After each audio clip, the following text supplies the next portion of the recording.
चेतन और अवचेतन दो मन है। चेतन अवचेतन मन की परिभाषा तथा व्याख्या भी मनोविज्ञान के विद्वानों ने की है। मनोविज्ञान के जो विद्वान हैं उन्होंने चेतन मन की भी व्याख्या की है और अवचेतन मन की भी व्याख्या की है। चेतन मन जिसे हम देख पाते हैं, अवचेतन मन कि हमें पता नहीं लगता और हमारे भीतर कोई संस्कार उत्पन्न हो जाता है। हमारे चित्त में गुप्त रूप से कोई विचार कोई संस्कार बैठ जाता है और कभी कभी ऐसा अनायास होता है कि हमारे भीतर से कोई विचार अकस्मात प्रकट हो गए। तो ये अवचेतन मन में जो बातें बैठ जाती हैं वही संस्कार जिसमें एकत्रित होकर हमें पुनर्जन्म का कारण बनती है, ऐसा विद्वानों का कहना है। किंतु ये भी विचारों का चक्र है। चेतन अवचेतन मन के विषय में विचार करना, व्याख्या करना, तो ये भी विचारों का चक्र है। और कैसा चक्र है कि ये भी अनंत चक्र है। कभी चेतन मन में कुछ आता है, कभी अवचेतन मन में कुछ आता है, ये भी चक्र बराबर चलता ही चला जाता है। इस अनंत चक्र में अनेक धारणाओं को जन्म दिया और ये धारणाएं ही अनेक चक्रों का कारण बन जाती हैं। जैसे अनंत का चक्र चल रहा है कि विचारों के रूप में और चेतन मन के रूप में, जैसे इस अनंत चक्र ने अनेक धारणाओं को जन्म दिया। अनेक धारणाएं लोगों के मन में हो गई और ये धारणाएं भी क्या कारण बनी, किसका? अनेक चक्रों का कारण बनी। आज की धारणा कल के लिए पुरातन है। आज हमने कुछ विचार किया, आज किसी बात का चिंतन किया, आज हमारे लिए हमने उसको धारण किया है, कल हमारे लिए वो धारणा पुरानी हो जाएगी। लेकिन हम उसी से आज हमारे लिए जो धारणा है कल के लिए वो पुरानी हो जाएगी। इन्हीं धारणाओं में अनेक चक्रों का कारण बन जाती है। हम अपनी धारणा के अनुसार चक्कर काटते हैं, हम अपने विचारों के अनुसार दुनिया में चक्कर काटते हैं, चक्र काटता है और अपनी धारणा के अनुसार ही वो अनेक जन्मों में चक्कर काटता है। ये नहीं समझ में आया क्या है?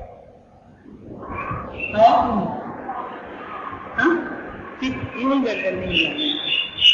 ये तो समझ में आया कि हमारे दो मन होते हैं, चेतन और अवचेतन मन।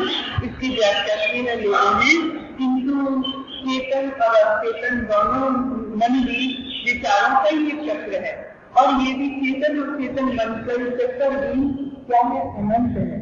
इस अनंत चक्र ने अनेक धारणाओं को जन्म दिया है। लोगों के मन में अनेक प्रकार की धारणाएं होती हैं। धारणाएं कैसी होती हैं?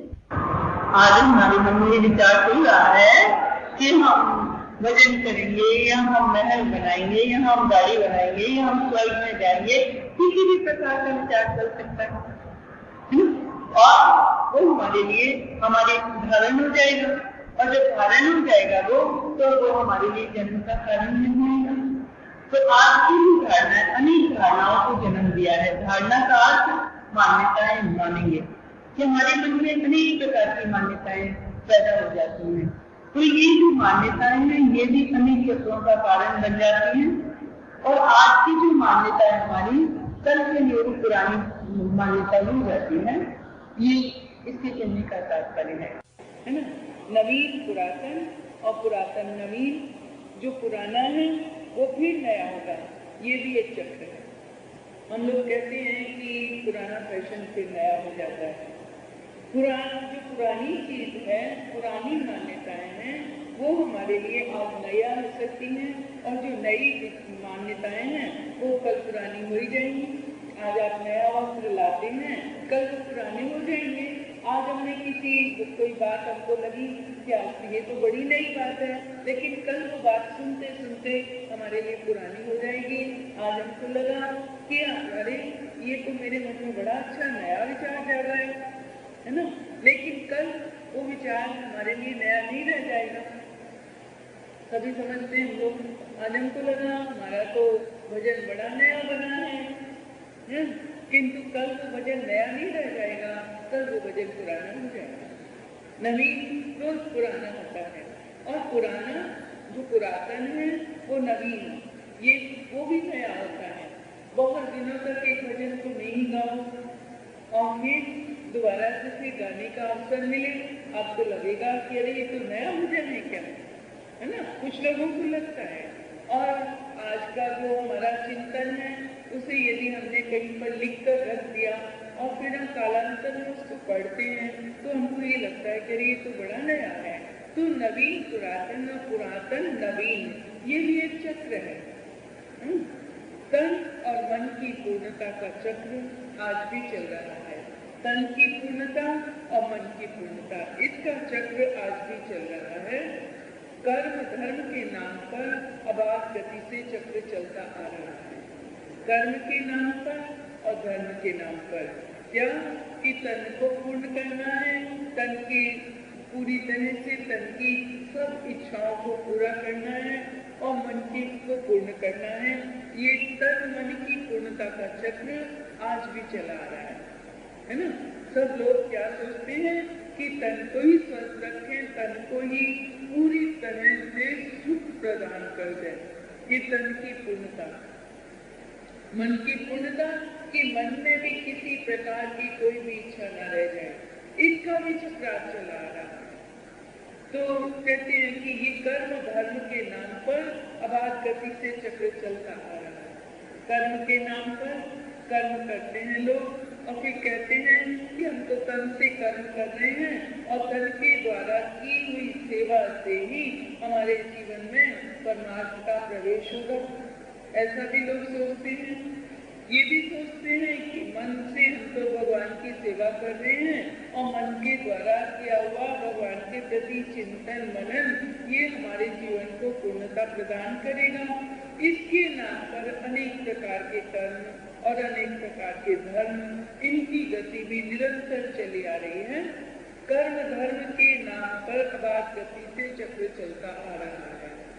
कैसे आ रहा है कि कुछ लोग धर्म मानते हैं कि शव को जलाना है, कुछ धर्म दफनाना है, वृक्षों पर लटकाना है, जल में प्रवाहित करना है, मृत्यु के पश्चात निर्वाण दिवस की कल्पना करना, शरीर का रूपांतरित होना, स्वर्ग नरक का सुंदर तथा विभत्स चित्र शब्दों द्वारा प्रस्तुत करना, ये विचारों के चक्र भी चलते आ रहे हैं, है ना। ये कुछ लोग जैसे हम हिंदू हैं, हम लोगों में कहा जाता है विचारों का ही चक्र है। ये भी धर्म के नाम पर, कर्म के नाम पर कि शव को जलाएंगे तो ही शव की मुक्ति होगी, है ना। ये भी एक चक्र चलता आ रहा है। मुसलमान लोग कहते हैं दफनाना है तभी हमको वो मोक्ष मिलेगा। वृक्षों पर लटकाना, व पारसी लोग शव को वृक्षों पर लटकाते हैं, मतलब शरीर में से प्राण निकल गए लेकिन अभी धर्म बाकी है। इसलिए धर्म कर्म के नाम पर सब बहुत तरह से करते हैं कि कुछ लोग शव को जल में ही प्रवाहित कर देते हैं और कुछ लोग कहते हैं कि निर्वाण जीते ही नहीं मिलेगा बल्कि निर्वाण मुक्ति मरने के बाद मिलेगी। तो मृत्यु के पश्चात निर्वाण दिवस की कल्पना करना, शरीर का रूपांतरित होना, एक शरीर से दूसरे शरीर में का मिल जाना।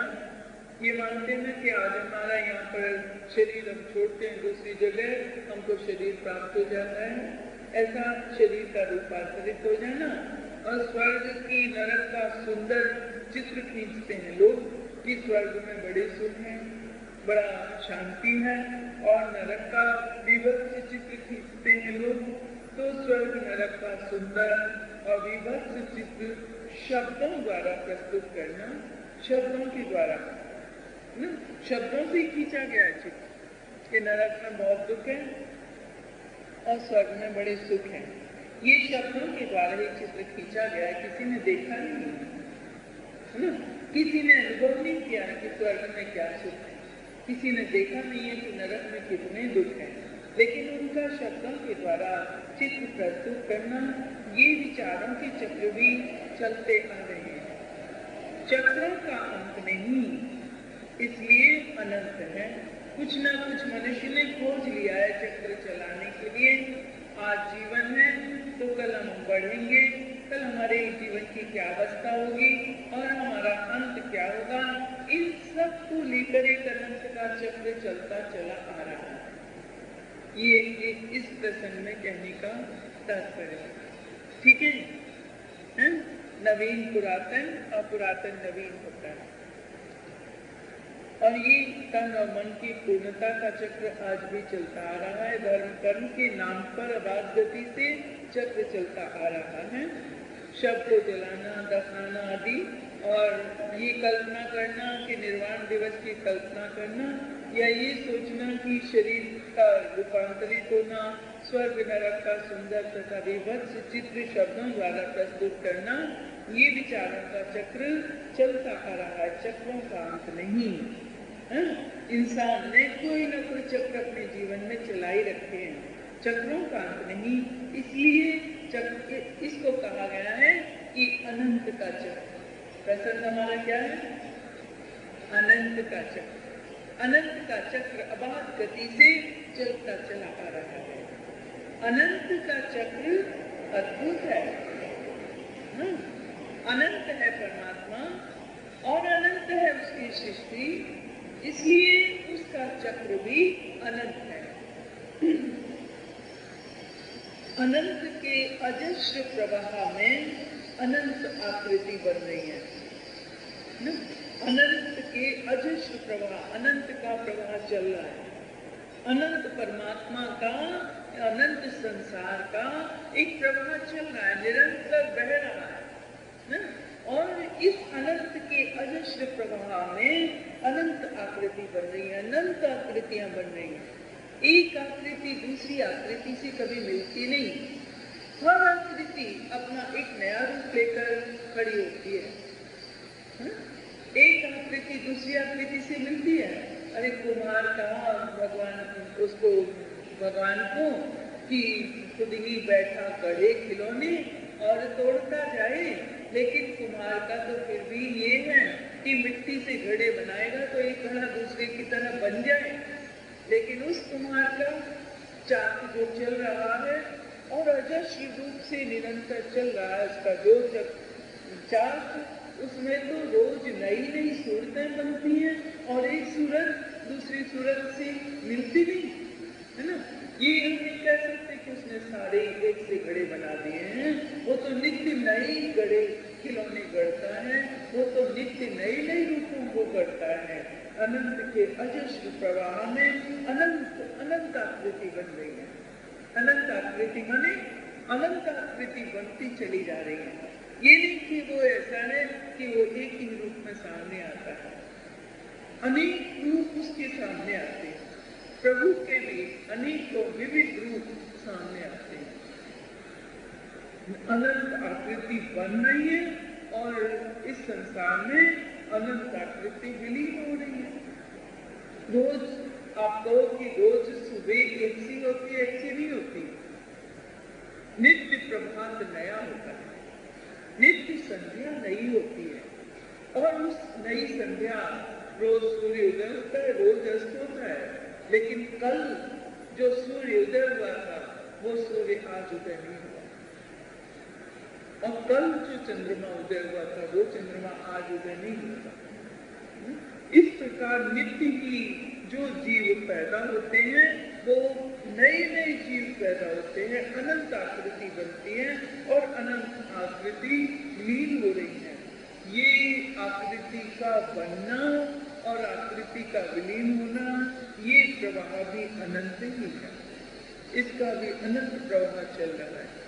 और इसमें कहा उन्होंने कि अनंत कौन है? हम बतला रहे हैं कि अनंत परमात्मा है और अनंत उसकी सृष्टि है और अनंत हम लोगों के मन में उठते हुए विचार हैं। अनंत का चक्र अद्भुत है। कहा अनंत के अजस्र प्रवाह बह रहा है अनंत रूप में। एक दिन हम ये तो सुन रहे हैं कि गंगा जी सूख जाएगी, लुप्त हो जाएगी, ये तो हम सुन रहे हैं, है ना, जैसे सरस्वती लुप्त हो गई थी। लेकिन चाहे गंगा लुप्त हो जाए या सरस्वती लुप्त हो जाए और चाहे यमुना सूख जाए, लेकिन उस अनंत का प्रवाह वो नहीं रुकता।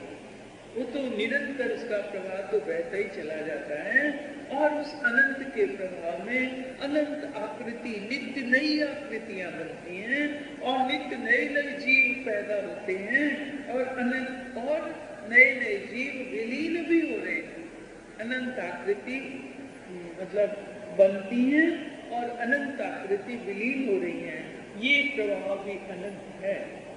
अनंत है ये बनने और बिगड़ने का प्रभाव। आप ही बैठा गड़े खिलौने और तोड़ता जाए, ये अनंत है। रोज बनाता है, हजारों खिलौनों को गढ़ता है और हजारों खिलौनों को रोज तोड़ देता है। उसे तो मिट्टी मिली हुई है। जैसे जल में क्या बुलबुले बन जाते हैं, इसी प्रकार उस जल में जैसे अनेकों अनंत बुलबुले रोज रोज बन जाते हैं, इसी प्रकार उस परमात्मा के अनंत का चक्र ऐसा चल रहा है, अजस्र प्रवाह उसका ऐसा चल रहा है कि हम सब बुलबुले की तरह रोज बन रहे हैं, रोज बिगड़ रहे हैं। उसका प्रवाह तो अनंत है। हम यहाँ रहे या न रहे, उसका प्रवाह खत्म नहीं होगा। उसकी दुनिया तो फिर भी चलती ही रहेगी, है ना। ये नहीं कि हमसे ये दुनिया चलेगी।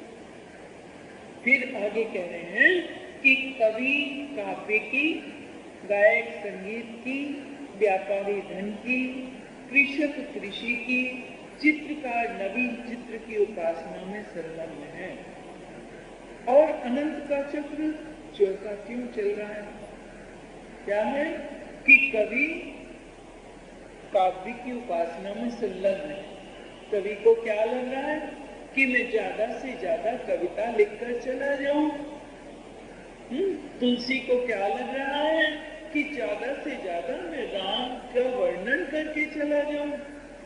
सूर्य को क्या लग रहा है कि मैं ज्यादा से ज्यादा जो शाम का मैंने अनुभव किया है उसका मैं अधिक से अधिक वर्णन करके चला जाऊं।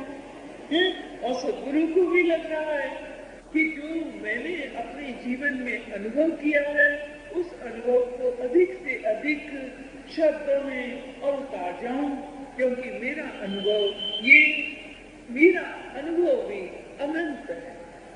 और मतलब क्या है कि तुलसी का अनुभव, सूर्य का अनुभव, संतों का अनुभव अनंत है। काव्य क्या कवि जो काव्य की उपासना कर रहा है, एक ने कविता लिख ली तो क्या कविता का अंत हो गया?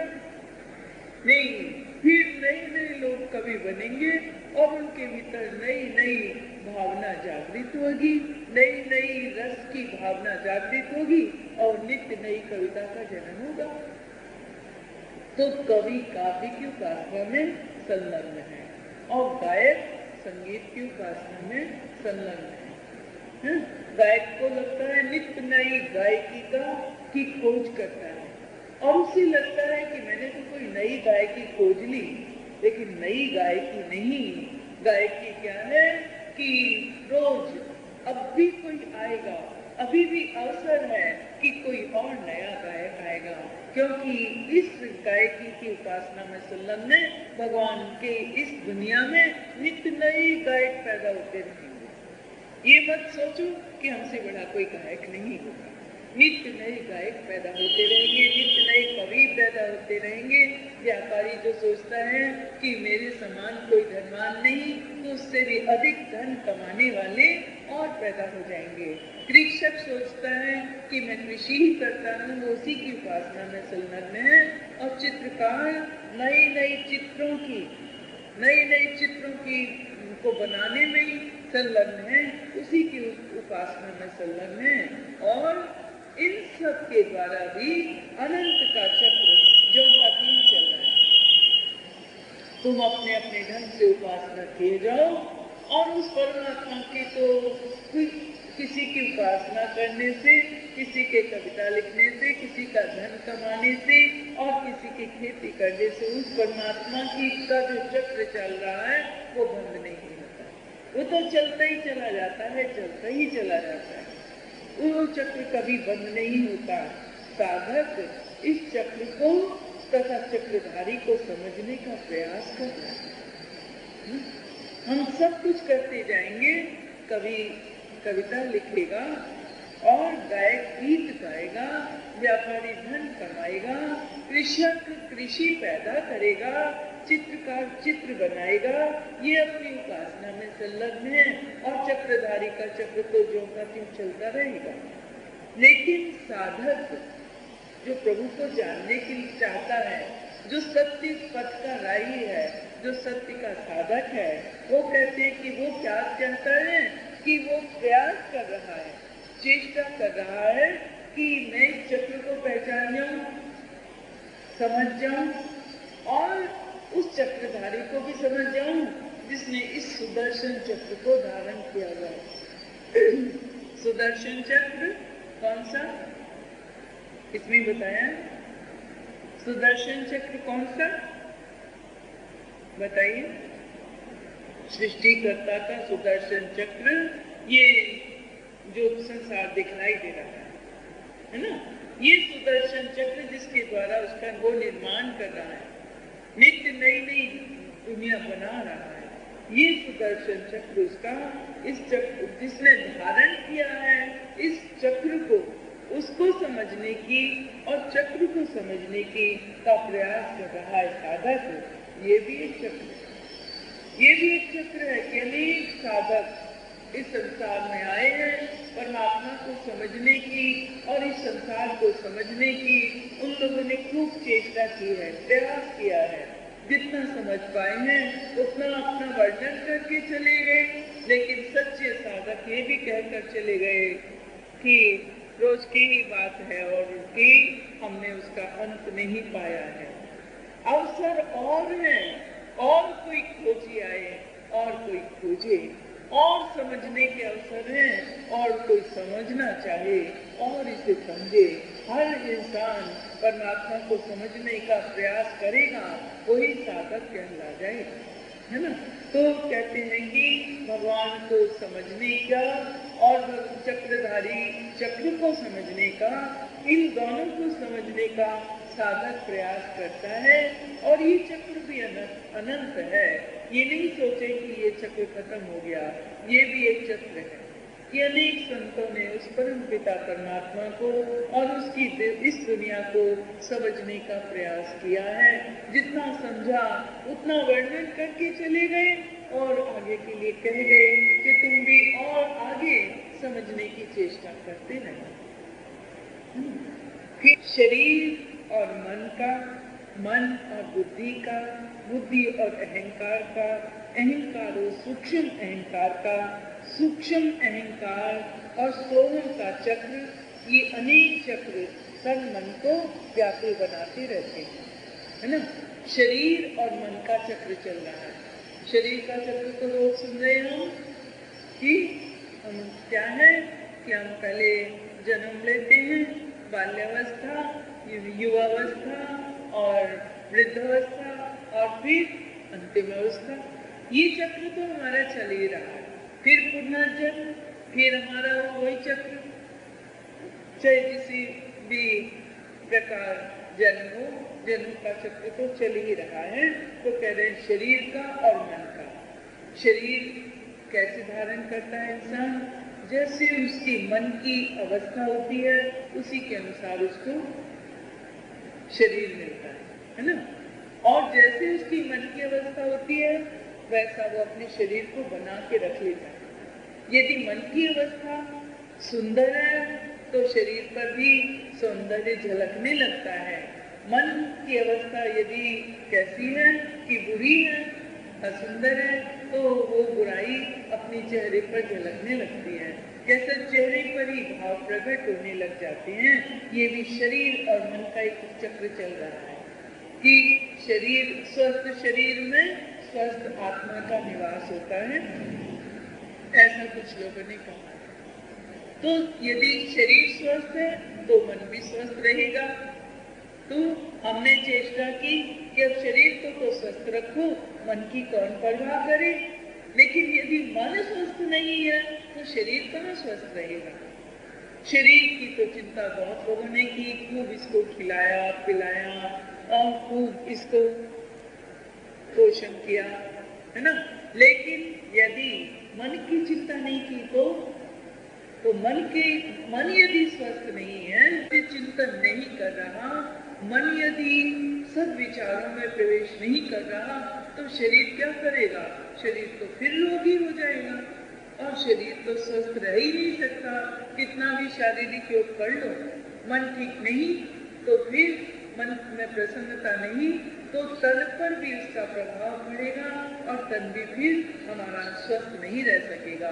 तो मन को, तन को स्वस्थ रखना है तो मन को स्वस्थ रखना है, मन को सुंदर बनाना है। तो शरीर और मन का, और फिर मन और बुद्धि का हम विचार करें कि मन को तो स्वस्थ रखेंगे, बुद्धि का हमें कोई काम नहीं। लेकिन नहीं, बुद्धि की भी आवश्यकता है, क्योंकि बुद्धि नहीं तो विवेक नहीं, और विवेक नहीं तो मन कहाँ से सत्य का चिंतन करेगा? मन कैसे परमात्मा से प्यार करेगा? कैसे मन अपने राम में लगा हुआ रहेगा? राम में तो मन तभी रमा हुआ रहेगा जबकि हमारे मन में विवेक होगा। तो बुद्धि का और मन का भी एक चक्कर है, और बुद्धि और अहंकार का। बुद्धि में यदि ये मन में आ जाए कि मेरे समान कोई विद्वान नहीं, मेरे समान कोई अच्छा नहीं, मेरे समान कोई धनवान नहीं, तो उसके भीतर अहंकार बढ़ता चला जाता है। और अहंकार बढ़ा नहीं कि बुद्धि भ्रष्ट हुई नहीं। अहंकार के बढ़ते ही बुद्धि भ्रष्ट होती है। अहंकार मैं को बढ़ावा देता है, और मैं को बढ़ावा मिला, वहां पर बुद्धि नष्ट हुई। और जब मैं ही मैं की चिंता करने लग गए, उस तू को भूल गए। उसको भूलते हैं तो सबको भूल जाते हैं। जो अहंकारी जीव है वो अपने अतिरिक्त और किसी का ध्यान नहीं रखता। उसे यही लगता है कि मैं ही, मेरा ही विचार सबसे ठीक, मैं ही जो कहता हूँ वो ही ठीक। बस उससे क्या हुआ कि उसकी बुद्धि भी विकृत हो गई। अहंकारी ने अहंकार किया और बुद्धि विकृत हुई। अच्छा, अहंकार और सूक्ष्म अहंकार का एक अहंकार वो तो दिखलाई दे जाता है कि भाई मैं कर रही है, ये तो बड़ी अहंकारी है ना। एक जरा थोड़ा सा सिर उठाकर चल रहा होगा तो दिखलाई दे जाएगा कि अरे ये तो बड़ी अहंकारी है ना। और हमारे भी मन में कभी कभी जब अहंकार का भाव उठ रहा होगा वो तो हमें फिर भी दिखलाई दे जाएगा।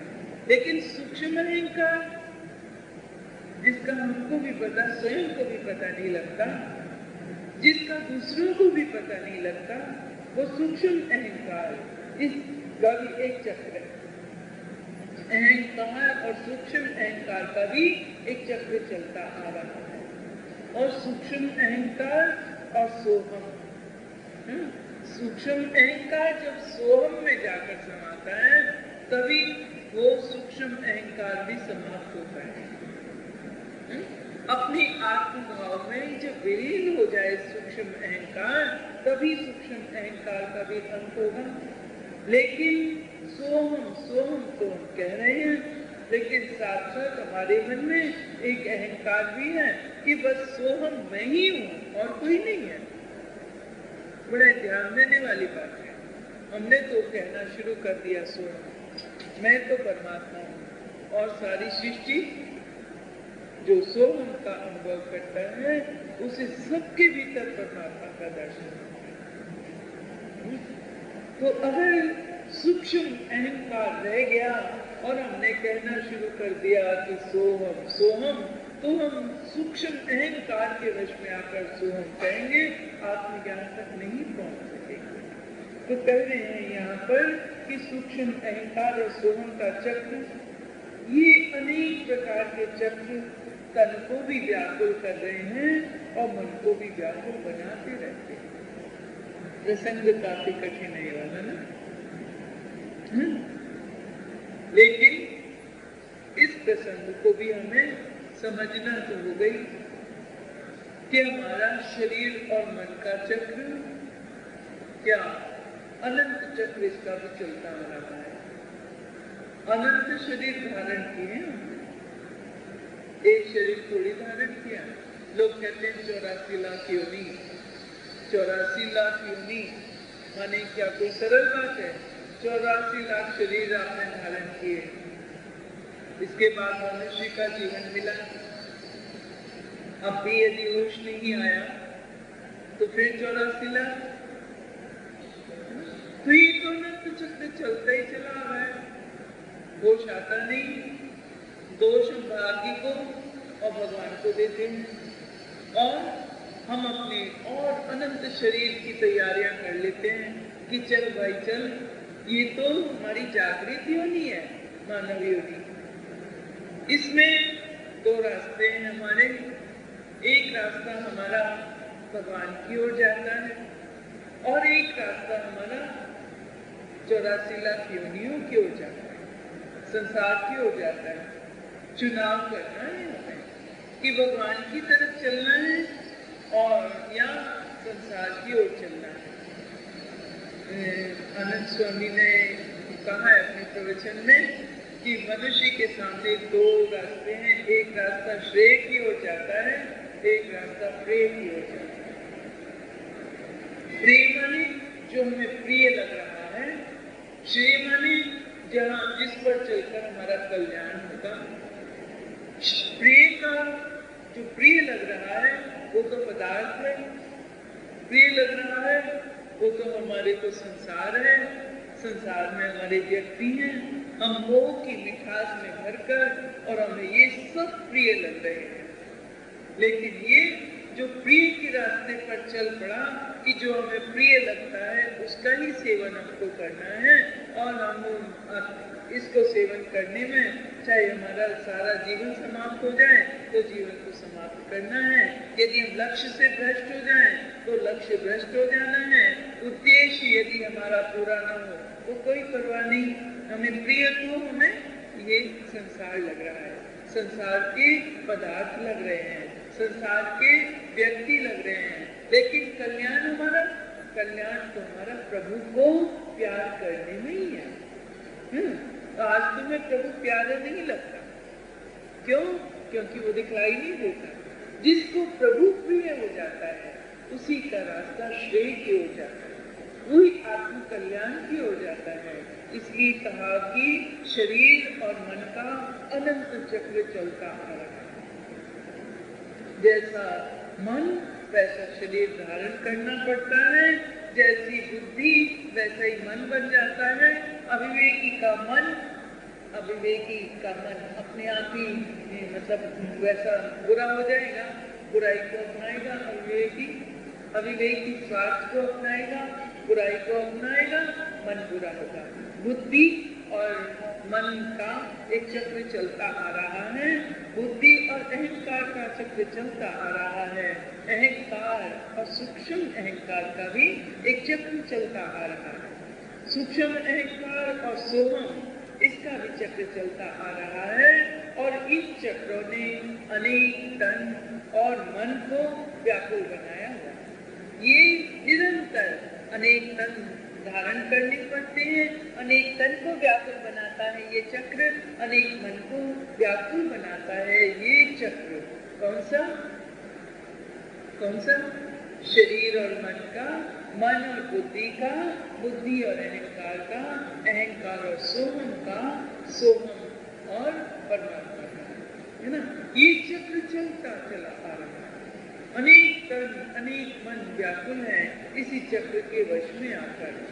चक्रों का समूह महाचक्र में अनवरत चलता रहता है।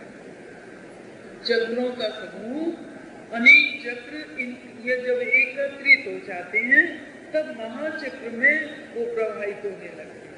महाचक्र में प्रवाहित हो रहे हैं। महाचक्र को वसुंधरा कहें, मतलब समझे इसको?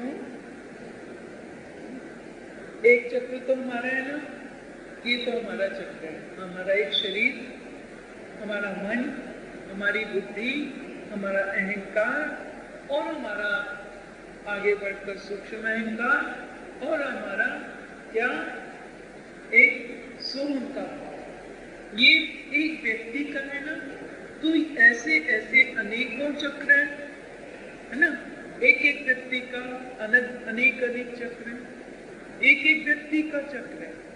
ये अनेक चक्रों का जब समूह मिलता है तो महाचक्र बनता है ना। एक महाचक्र बन गया, संसार का पूरा प्रवाह महाचक्र है, संसार का पूरा प्रवाह महाचक्र में बहता चला आ रहा है और निरंतर बहता चला आ रहा है। एक एक व्यक्ति का शरीर, एक व्यक्ति का मन, एक व्यक्ति का बुद्धि अलग अलग, सबकी दुनिया अलग अलग है। हम सब एक एक चक्र हैं और ऐसे अनेक जन्मों से हम चक्र की तरह घूमते हुए चले आ रहे हैं। जैसे खूब सारी फिरकनी घुमा दो, है ना, ऐसी हम अनेक फिरकनियां घूमते चले आ रहे हैं। अब ये यहाँ पर सोचो, इस संसार में क्या है कि अनेक चक्रों का समूह बन गया और इससे क्या बना, महाचक्र बन गया। और महाचक्र बनकर ये निरंतर बहता चला आ रहा है, चला आ रहा है। ये दुनिया का कभी अंत नहीं हुआ, ये बहता चला आ रहा है। महाचक्र को क्या कहा कि वसुंधरा कहें या प्रकृति, ये भी विचारों का चक्र है। वसुंधरा माने धरती, है ना। ये इस महाचक्र को ये कहें कि ये धरती का ही चक्र है। ये धरती घूमती है, जीव उत्पन्न होते हैं, जीव पलते हैं, पोसते हैं, बड़े होते हैं और जीव चले जाते हैं। ये तो वसुंधरा का चक्र है ना। तो कहते हैं कि ये वसुंधरा का चक्र कहें या इसे विचारों, प्रकृति का चक्र कहें। बोले ये भी विचारों का चक्र है। यहाँ पर भी चक्र खत्म नहीं होता। किसी ने कल्पना की कि ये तो वसुंधरा का चक्र है और किसी ने कहा ये तो धरती का चक्र है और किसी ने कहा नहीं ये तो प्रकृति का चक्र है, क्योंकि प्रकृति में गति है, प्रकृति का चक्र चल रहा है। कैसे कि आकाश से वायु, वायु से अग्नि, अग्नि से जल और जल से धरा बनती चली आ रही है। इसलिए ये प्रकृति का चक्र है। इसलिए इस प्रकृति के चक्र के साथ साथ मनुष्य भी बन जाते हैं, अनेक जीव भी बन जाते हैं और उन जीवों का अंत भी होता है। ये तो प्रकृति का चक्र है। ऐसे बतलाया गया है कि जैसे प्रसंग काफी कठिन सा हो जाता है वो भी, कि जैसे अग्नि में भी वायु समाई हुई है ना, और अग्नि में वायु समाई हुई है। जहां पर हवा नहीं होगी वहां पर अग्नि जली हुई नहीं रहेगी। और जब अग्नि का अंत हो जाता है, अग्नि पूरी तरह से खाक हो जाती है, तब कहाँ चली जाती है, तो वो जाकर के वायु में समा जाती है। अग्नि से ही, वायु से ही अग्नि है और अग्नि से ही वायु से ही अग्नि का अंत होता है। ये भी एक चक्र चलता है ना। इसी प्रकार प्रकृति का भी चक्र चलता है कि जिस आकाश से वायु उत्पन्न होती है उसी आकाश में वायु समा जाती है। जिस वायु से अग्नि प्रकट होती है उसी वायु में अग्नि समा जाती है। और जिस अग्नि से जल उत्पन्न होता है उसी अग्नि में जल भी समा जाता है। और इसी प्रकार मतलब सृष्टि का ये, प्रकृति का ये क्रम, प्रकृति का ये चक्र चलता चला आता है। प्रकृति का चक्र चलता चला आ रहा है। तो यहाँ पर ये कहते हैं, कुछ कहते हैं कि ये तो प्रकृति का चक्र है, इसी के अनुसार जीवन धारण करते हैं इंसान, और कुछ कहते हैं ये तो वसुंधरा का चक्र है। कुछ काम आएगा आपके हमारे कि नहीं आएगा? हमको थोड़ी ज्ञान वृद्धि नहीं करनी है, हमको अपने आप में, अपने मन में मनन करना है, पहचानना है और अपने मन को साफ और भ्रम से, संशय से रहित बनाना। किसी प्रकार का कोई संशय ना रह जाए, किसी प्रकार का कोई हमारे मन में भ्रम ना रह जाए। इसलिए हम इन पुस्तकों को पढ़ते हैं और इसके इन पुस्तकों को सुनते हैं। केवल ये नहीं कि हमने अनंत का चक्र सुन लिया था, बड़ा अच्छा लगा, काम नहीं चलेगा। इतने से हमें अपने मन के एक एक चीज को पहचानना है कि कहाँ देखो शरीर होता है, कहाँ मन, कहाँ बुद्धि, कहाँ अहंकार और सूक्ष्म अहंकार, और फिर हमारा ये भाव कि हम तो परमात्मा का ही स्वरूप है। ये भाव, ये सब हमारे जीवन में रोज हम अनुभव करेंगे, करते हैं, लेकिन हम पहचानते नहीं। हमारे मन में संशय रह जाता है, ये संशय रह जाता है कि भगवान का ये क्यों दुनिया बनाई और क्यों दुनिया को रोज मिटा देता है? ये खूब हमारे मन में संशय रहते हैं। इन सारे संशयों का निवारण हो जाए, इसलिए हम इस पुस्तक को पढ़ रहे हैं। तो कहा कि महाचक्र को वसुंधरा कहें या प्रकृति, ये भी विचारों का चक्र है। फिर कह रहे हैं धरा ने धारण किया प्राणी को, पृथ्वी ने धारण किया प्राणी को। प्राणी मनुष्य ही नहीं है, प्राणी छोटे छोटे कीड़े वो भी प्राणी है ना, पेड़ पौधे ये भी प्राणी है, पशु पक्षी ये भी प्राणी है।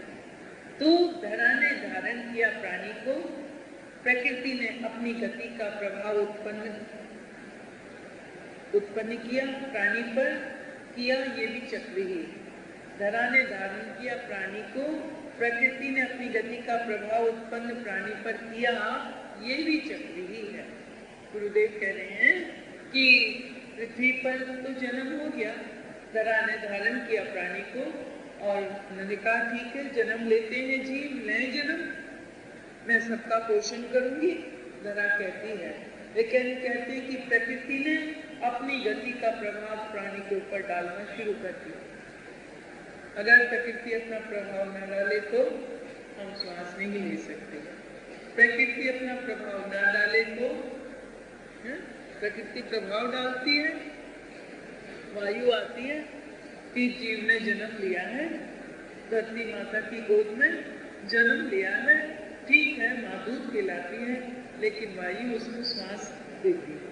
यदि वायु श्वास ना दे, प्राण वायु तो हमारे भीतर होती है, लेकिन बाहर की जो निरंतर एक वायु प्रवाहित हो रही है, वो वायु हमें जीव हमारी प्राण वायु को बल देती है। इस प्रकार अगर वायु ना हो तो बालक दूध भी नहीं पी सकता, वायु के कारण ही बालक दूध भी पी पाता है। तो जैसे ही धरा ने धारण किया प्राणी को, वैसे ही प्रकृति क्या करती है कि वो अपनी गति का प्रभाव उत्पन्न करती है प्राणी पर। वो भी निरंतर उसको गर्मी दे रही है, उसको मतलब श्वास लेने के लिए स्थान दे रही है। इस प्रकार प्राणी के ऊपर प्रकृति का भी प्रभाव पड़ता है। कहते हैं ये भी एक चक्र है, प्रकृति और धरा और प्रकृति दोनों के द्वारा ही मानव को इस संसार में आना पड़ता है, और आकर इस चक्र में फिर वो चलता चला जाता है। धरा ने धारण किया प्राणी को, प्रकृति ने अपनी गति का प्रभाव उत्पन्न प्राणी पर किया। कहते हैं ये भी चक्र ही है, ये भी चक्र ही है।